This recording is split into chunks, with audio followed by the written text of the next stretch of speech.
कारण देखिए, क्योंकि जब हम रेस्पायरेशन की बात करते हैं तो हम चाहे लिविंग में प्रोकैरियोट्स करें, यूकैरियोट्स करें, प्लांट्स करें, एनिमल्स करें, हर किसी में एनर्जी का जो प्रोडक्शन है वो किसकी वजह से होता है?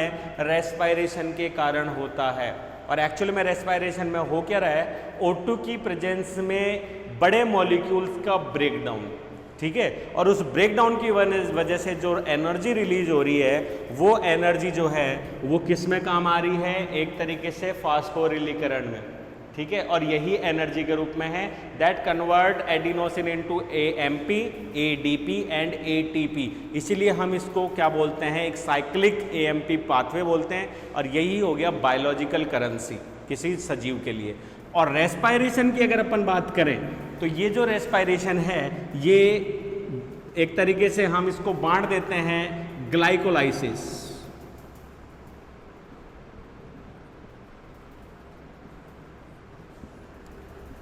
ETC या क्रेब्स साइकिल,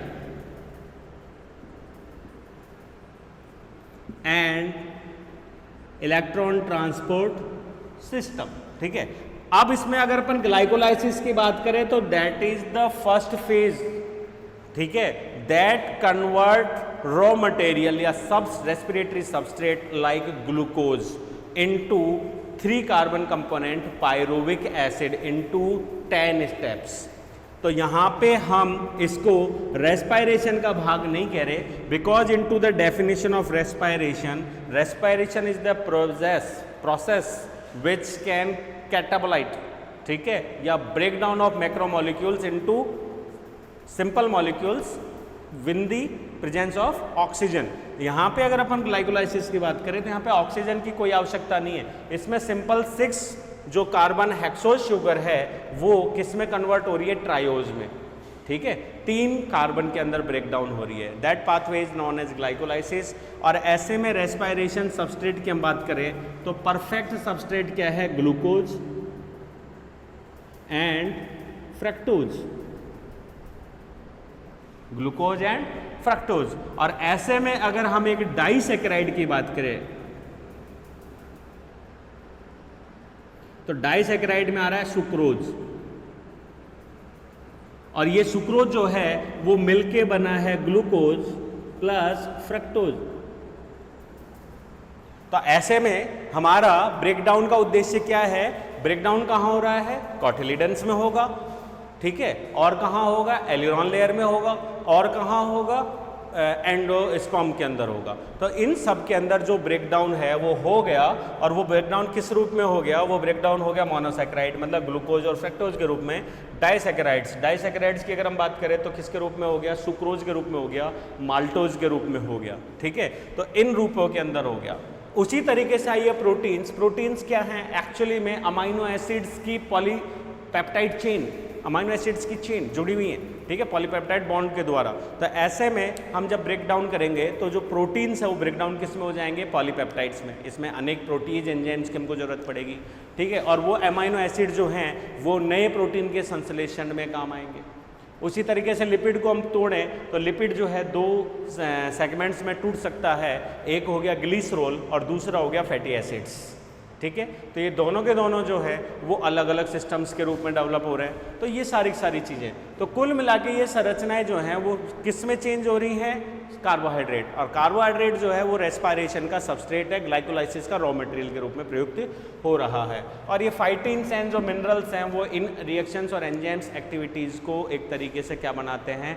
आगे एक तरीके से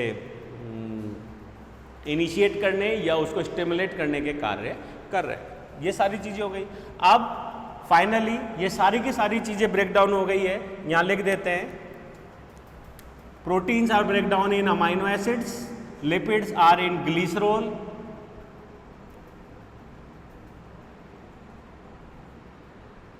and fatty acids, glycerols and fatty acids. फाइटीन जो हैं वो एक तरीके से फॉस्फोराइलेज एंजाइम्स के रूप में प्रयुक्त होंगे, ठीक है, और मिनरल जो है वो हमारे काम में आ ही रहे हैं, जैसे कि अगर हम यहाँ बात करें तो calcium, magnesium, Mn, iron, potassium आदि, ठीक है। Fe plus plus, Mg plus plus, Mn plus plus, Ca plus plus. ठीक है, तो ये सारी की सारी चीज़ें काम में आ रही है। तो ऐसे में जब ये मोनोसेक्राइड्स और डाइसेक्राइड्स के रूप में प्रयुक्त हो गए, अमाइनो एसिड्स के रूप में टूट गए, ग्लिसरॉल एंड फैटी एसिड्स के रूप में टूट रहे हैं, तब इनका ट्रांसपोर्टेशन होता है थ्रू द कॉटिलिडन्स। कहाँ हो रहा है? एम्ब्रियो एक्सिस के ऊपर। क्लियर है? एम्ब्रियो एक्सिस पे अब ये रॉ मटेरियल आ चुका है। अब स्टेप थर्ड में हम क्या कंप्लीट करेंगे? स्टेप थर्ड के अंदर फिर यहां पे वापस इनका संश्लेषण होगा, सिंथेसिस।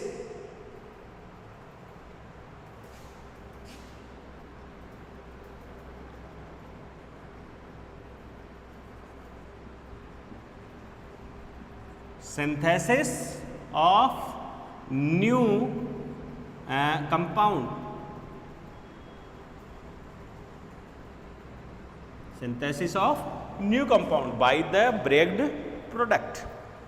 ठीक है, जिस चीज की हमको जरूरत थी अब वो बनेगा। तो ये 3 स्टेप्स के अंदर हम यहाँ पे कंप्लीट करते हैं। तो that second point, that is transportation, breakdown and synthesis, ये तीनों के तीनों पॉइंट जो है एक रिजर्व फूड के रूप में, जैसे कि यहाँ पे रिजर्व फूड किस रूप में है? स्टार्च। तो ये स्टार्च जो है वो 2 चीजों से मिलके बना है, अमाइलोज एंड अमाइलोपेक्टिन। क्लियर है? इन अमाइलोज में से और अमाइलोपेक्टिन में से हमको ग्लूकोज को तोड़ना है, that is glucose, that is glucose और माल्टोज। एक्चुअली में माल्टोज से फिर ग्लूकोज।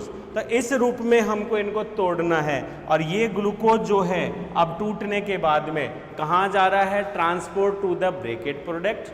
कहाँ हो गया? कॉटिलिडन से एम्ब्रियो एक्सिस में। और फिर वो ग्लूकोज जो है इसमें आ रहा है सिंथेसिस ऑफ न्यू कंपाउंड। तो यहाँ पे जैसे ग्लूकोज आ रहा है काम किसके रूप में? एक तरीके से प्रोडक्ट बनाने प्लस एनर्जी में। वहीं अमाइनो एसिड जो है वो नया संश्लेषण करेंगे नए प्रोटीन्स का। वहीं ग्लिसरॉल एंड फैटी एसिड जो है वो भी यहाँ पे संश्लेषण करेंगे प्लस रॉ मटेरियल ग्लूकोज में चेंज होंगे, ताकि क्या हो? वापस ग्लाइकोलाइसिस में प्रयुक्त हो जाए। तो ये सारा का सारा कन्वर्जन जो है वो यहाँ पे आ रहा है। अब यहाँ पे हमारा जो पॉइंट आता है वो है कंपोजिशन इन द सीड। ये जो रॉ मटेरियल्स है इनके कंपोजिशन की बात कर लें एक एक। First is carbohydrate, then proteins, then lipids, जो हमारे मेन हैं।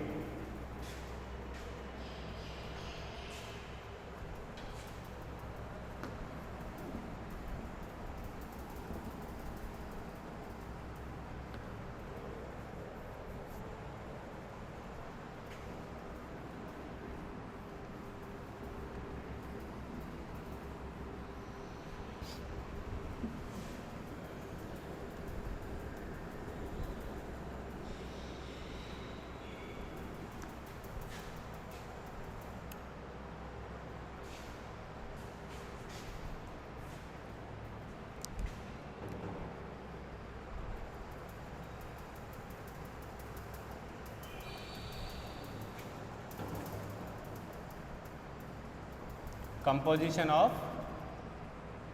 सीड्स। एक बार हम कंपोजिशन पे पहुंचे तब हम फिर उनका मोबिलाइजेशन एंड उनकी कैटाबॉलिक रिएक्शंस जो हैं उनको समझ पाएंगे। तो फर्स्ट हमारे जो यहाँ पे है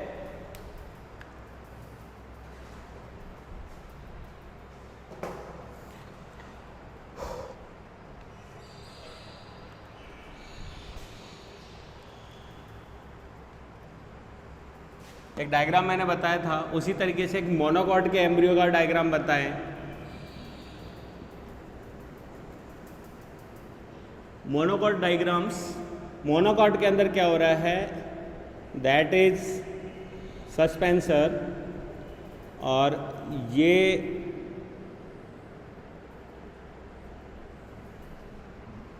दैट इज स्क्यूटुलम। वहीं डाइकॉट के स्ट्रक्चर में क्या था?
ठीक है। यहाँ पे एक सबसे बड़ी चीज़ ये है कि इसमें 2 कॉटिलिडन्स हैं, that is hypo quartile, AP quartile. ये हो गया। एक्चुअली में इस डायग्राम को ढंग से बनाएं,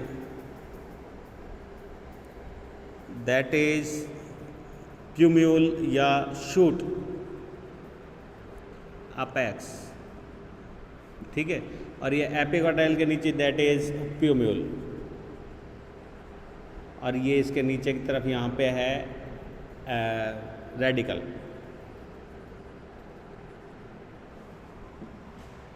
ये हो गया कॉटिलिडन्स, ठीक है। ये एक सिंपल से स्ट्रक्चर है, डाइकॉट्स।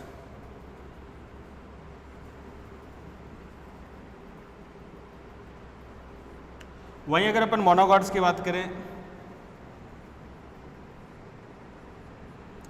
तो वही सस्पेंस है सारी चीज। ये कॉटिलिडन तो एक है, ठीक है, लेकिन ये कॉटिलिडन जो है इसको हम यहां बोलते हैं स्कुटुलम, दैट आल्सो नोन एज स्कुटुलम, ठीक है। और यही एक तरीके से रिजर्व जो है उसके रूप में यूज में ले रहा है। यहाँ पे एम्ब्रियो एक्सिस जो है दोनों कॉटिलिडन्स के बीच में और एक दूसरे के पैरेलल है, ठीक है। यहाँ पे अगर अपन बात करें तो ऐसा नहीं है। यहाँ पे कॉटिलिडन जो है ये ऊपर का जो भाग है that is hypocotyl, that is epicotyl, ठीक है। और ये फूला हुआ जो भाग है बीच में एक निक फॉर्मेशन कर रहा है, और इस निक फॉर्मेशन के अंदर ही यहाँ पे क्या है, दैट इज एपिकोटाइल। ये रही एपिकोटाइल। लेकिन यहाँ पे दोनों तरफ से 2 एम्ब्रियो जा रहे हैं, यहाँ वो सॉरी कॉटिलिडन्स जा रहे हैं, यहाँ पे कॉटिलिडन्स क्या रह गया, एक। तो इसकी वजह से सेंटर में एक निक फॉर्मेशन के रूप में होता है। तो हाइपोकोटाइल एंड एपिकोटाइल। ये जो एपिकोटाइल है तो कॉटिलिडन्स तो कवर्ड है एक तरीके से स्कुटुलम से, और ये जो एपिकोटाइल है that is also covered with a thin layer जिसको हम बोल सकते हैं एपी, दैट इज कॉलियो कोटाइल।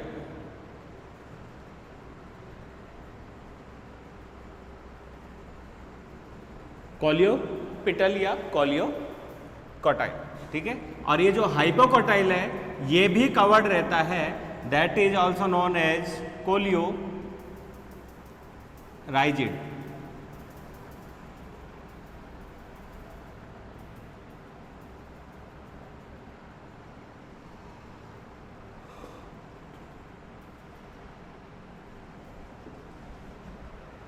ये हो गया मोनोकॉट एम्ब्रियो।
तो कंपोजिशन ऑफ सीड्स की हम बात करें तो फर्स्ट हमारा जो पॉइंट है वो हो गया स्टार्च। ये बाकी को मिटा देते हैं।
स्टार्च की अगर अपन बात करें तो अलग अलग सीड्स में अलग अलग फैमिलीज़ में इनकी कंपोजिशन जो है अलग है, लेकिन ये बेसिक कंपोनेंट है, ठीक है। डायरेक्ट एक तरीके से कम स्टेप्स के अंदर या कम मेहनत के अंदर क्या बोलते हैं ये इसमें रेस्पिरेटरी रॉ मटेरियल या सबस्ट्रेट के रूप में चेंज हो जाता है, ठीक है। डायरेक्ट एनर्जी गिविंग है।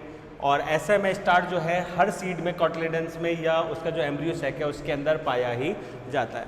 तो बेसिकली अगर अपन स्टार्च की बात करें तो ये कार्बन, हाइड्रोजन एंड ऑक्सीजन के यौगिक हैं, कंपाउंड्स, ठीक है। और इसके अलावा भी इनके अंदर कभी कभी जो है वो हमें अलग से सब्सटेंस जैसे कि फॉस्फेट, जैसे कि नाइट्रोजन सब्सटेंस, जैसे कि अदर सब्सटेंस जैसे कि सल्फर, वो भी इसके अंदर क्या हो जाता है, पाया जाता है, मिल जाता है कुछ में। ज़्यादातर इनका जो कंपोजिशन है वो हाइड्रोजन एंड ऑक्सीजन का जो रेशो है वो 1/2 का होता है, लेकिन कुछ मात्रा में जो है वो इनका जैसे कंपोजिशन चेंज हो जाता है। जैसे कि अगर अपन पामेटिक एसिड की बात करें तो कंपोजिशन सेम है, लेकिन ये वो कार्बोहाइड्रेट नहीं होता है। ये हो गया सिंपल वे में। इनको हमने 3 कैटेगरीज में बांटा है। दीज आर सिंपल कार्बोहाइड्रेट,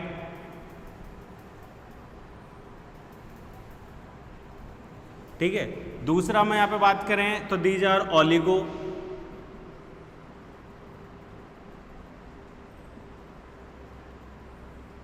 और तीसरा अगर हम बात करें तो poly.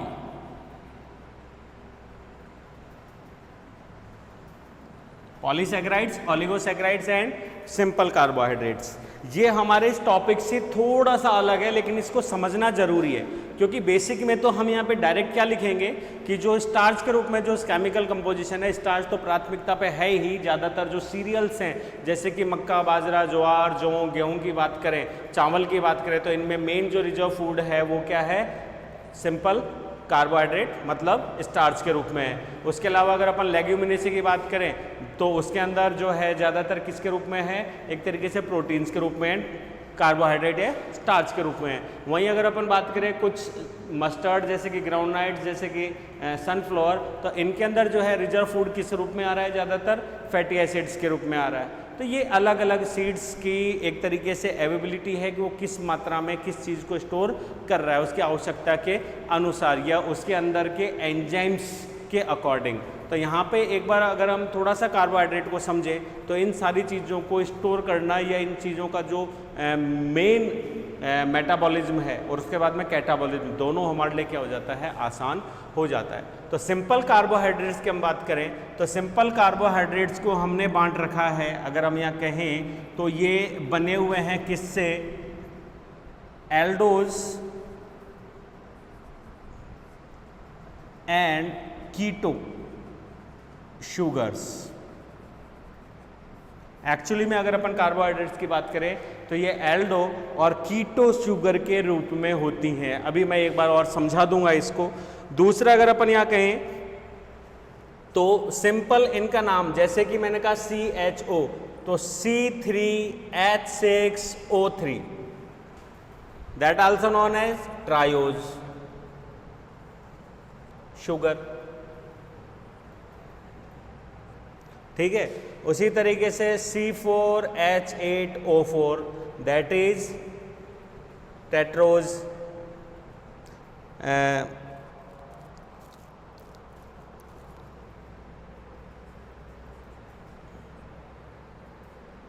C5H10O5 pentose, C6H12O6 that is hexose. तो ये है हो गया इनका नामकरण, क्लियर है। अब यहाँ पे एक अवेबिलिटी है किसकी, कीटो की और एल्डो की, ठीक है। ये भी मैं आपको अभी समझा देता हूँ, क्योंकि मुख्य रूप में इनमें एक एल्डो, कीटो, या तो एल्डो या कीटो, दोनों नहीं, या तो एल्डो या कीटो, प्लस उसके अलावा OH हाइड्रोक्सिल ग्रुप भी जो है इनके साथ नेसेसरी जुड़ा होता है कार्बोहाइड्रेट्स के साथ में।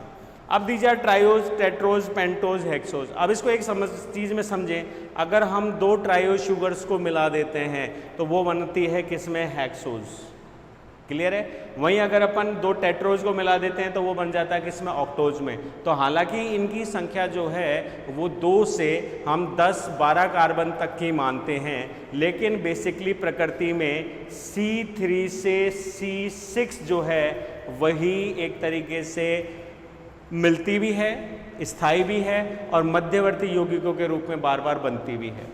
ठीक है। वहीं अगर अपन C7 की बात करें तो C7 को भी हम कह सकते हैं हैप्टोज। ठीक है। हैप्टोज ऑक्टा, नैना और डेका तक ये जाती हैं, लेकिन स्थायी रूप से इन्हीं क्रम के अंदर ये पाई जाती हैं। क्लियर। अब नेक्स्ट इसके अंदर अगर अपन कहें तो ये सारी की सारी चीज़ों को चेंज करें तो ट्राइयोज को भी हटा देते हैं। ट्राइयोज का एग्जांपल आप दे सकते हैं ग्लिसरल्डिहाइड और दूसरा डाइहाइड्रोक्सी एसीटोन। ठीक है। आपको ग्लाइकोलाइसिस पता हो तो 5th स्टेज के अंदर जो ही फ्रक्टोज 1,6 डाइफॉस्फेट ब्रेक होता है वो 2-3-3 कार्बन श्रृंखलाओं में ब्रेक हो जाता है एल्डोलेज एंजाइम की उपस्थिति में, और वहाँ बनता है PGAL फास्फोल्डिहाइड, वो फास्फोग्लिसरल्डिहाइड, और वहीं दूसरा जो बनता है वो बनता है डाइहाइड्रोक्सी एसीटोन फॉस्फेट, 3 कार्बन। तो ये दोनों के दोनों ट्राइयोज के एग्जाम्पल हो गए। वहीं अगर अपन टेट्रोज की बात करें तो एरिथ्रोज, ये कैल्विन साइकिल के मध्यवर्ती के रूप में बन रहा है। पेंटोज की हम बात करें तो हमारे पास मुख्य रूप से पेंटोज जो है वो हो गया राइबोज, राइबोज शुगर। और इस राइबोज शुगर की हम बात करें तो सबसे बेसिक नीड इसकी है DNA एंड RNA में। DNA में एक हल्का सा चेंजेज आ रहा है, डीऑक्सीराइबोज, और RNA के अंदर जो ये शुगर है वो है राइबोज। और इस चीज़ को हम समझ चुके हैं इससे पहले वाले मेटाबॉलिज्म ऑफ न्यूक्लिक एसिड के अंदर, वहाँ हम इसको समझ चुके हैं। That is nucleoside phosphoric and DP diphosphate. ठीक है। और उसका एक तरीके से रिडक्शन हुआ था डी न्यूक्लियोटाइड डी फॉस्फेट पे। ठीक है। और ये बना रहा था DNA को, ठीक है, रिडक्टेज, और ये बना रहा था किसको, RNA को। क्लियर। वहीं हमने न्यूक्लिक एसिड के अंदर जो क्या बोलते हैं प्रिमिडिन्स थे, जिसमें सबसे मेन प्रिकर्सर जो बन रहा था वो है यूरिडिन, UDP, और UDP से ही फिर CTP और TTP का संश्लेषण हुआ। तो TTP का संश्लेषण तभी होगा जब उसमें रिडक्शन होगा। क्लियर है। तो एक तो उसमें जुड़ रहा था मैथिलीकरण, मैथियोनाइजेशन, मैथिल ग्रुप, और दूसरा उसके अंदर क्या हो रहा था, रिडक्शन, राइबोज शुगर से डीऑक्सीराइबोज शुगर में कन्वर्ट, तब जाके, तो दैट इज राइबोज। और यही एक उत्पाद के रूप में आता है, that is ribulose. Ribulose, ribulose और राइबोज में क्या अंतर है? इन दोनों में अंतर है कि इसके अंदर जुड़ा हुआ है कौन सा, एल्डिहाइड ग्रुप, CHO ग्रुप, और राइबुलोज में जुड़ा होता है कीटो ग्रुप। राइबुलोज में जुड़ा हुआ है कीटो ग्रुप, जबकि इसके अंदर जुड़ा हुआ है एल्डिहाइड ग्रुप, CHO ग्रुप। केवल इतना सा अंतर है। इसी रूप में अगर हम आगे बढ़े, हेक्सो शुगर, तो हेक्सो शुगर के जो मेन उत्पाद हैं वो हमारे यहाँ पे जो स्थायी के रूप में और सबसे ज़्यादा यूज में आ रहे हैं, दैट इज ग्लूकोज। ठीक है। और दूसरा हम यहाँ पे बात करें तो ग्लूकोज के अलावा यहाँ पे आ रहा है मैनोज, एंड एक और बात करें तो दैट इज ग्लैक्टोज। ये तीनों एक साथ इसलिए लिखे हैं क्योंकि एक्चुअली में तीनों के तीनों एल्डिहाइड शुगर्स हैं। ठीक है। एक तरीके से हम इनको क्या बोल सकते हैं, aldohexose, that is name aldohexose. वहीं अगर अपन कीटो हेक्सोज की बात करें तो हेक्सोज शुगर के अंदर कीटो में एग्जाम्पल हो जाता है फ्रक्टोज, दैट इज फ्रक्टोज। तो फ्रक्टोज कौन सी शुगर है, कीटोज, जबकि एल्गो जो ये है क्या बोलते हैं ग्लूकोज है, वो कौन सी शुगर है, एल्डोज शुगर है। क्लियर है। इसको मैं स्ट्रक्चर से और समझा देता हूं, क्लियर हो जाएगा।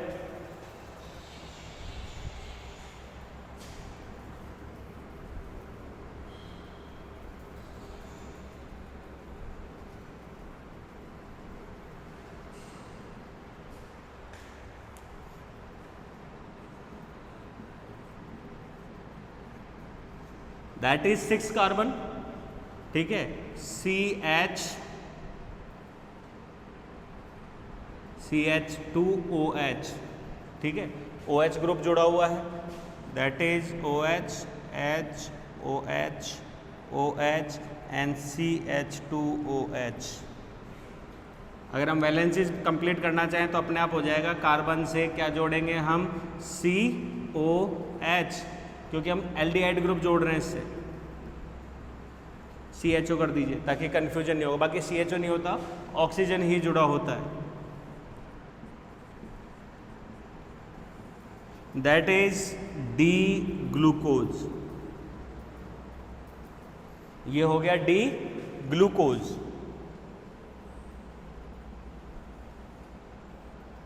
ठीक है।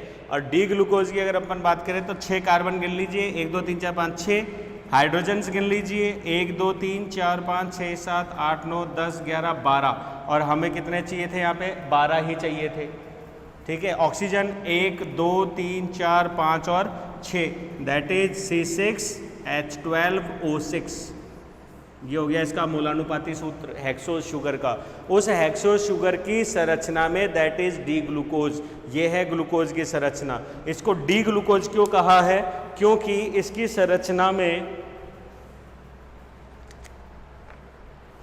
संरचना में first carbon, second, third, fourth, fifth और ये सिक्स्थ, तो फिफ्थ कार्बन जो है उस फिफ्थ कार्बन में आप अगर देखें तो OH हाइड्रोक्सिल ग्रुप की क्या घूर्णन स्थिति है, तो दैट इज डेक्स्ट्रल, ये आपके दाहिने हाथ की तरफ है, that is D glucose, that is D for dextral, दक्षिणावर्त। वहीं अगर ये पोजीशन इधर की तरफ होती OH तो ये हो जाती वामाव्रत, ठीक है, दैट इज लिटियल L, तो ये एल ग्लूकोज होता है। ये इसकी एक तरीके से घूर्णन समावयवता को रिप्रेजेंट करता है। अब देखिए क्या क्या चेंज हो रहा है। अगर हम